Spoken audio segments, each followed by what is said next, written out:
Hello friends, and welcome to my guide on how to build your PC.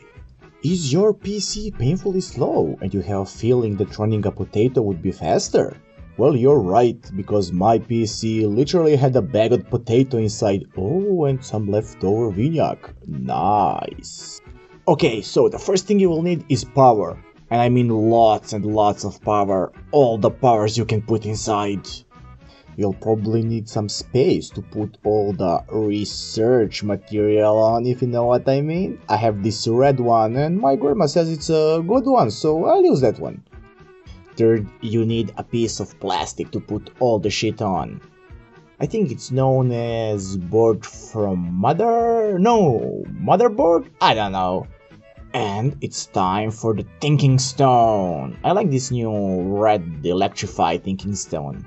It's fast. You'll probably need some short-term memory as well, popularly known as RAM. I have this shiny one. Only use the shiny ones, nothing else. And as you can see so far, the things are getting pretty hot, pretty fast here. So I think it would be a smart idea to install some fans. Only the shiny ones. And the moment you're all been waiting for, the graphical processing unit.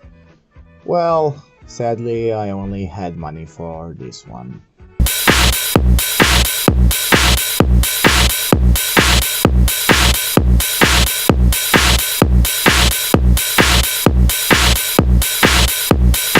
And when you realize that you need another hard drive for your research collection, and later I've added a shiny strips of lights inside to make it even shinier. You may ask why I did that.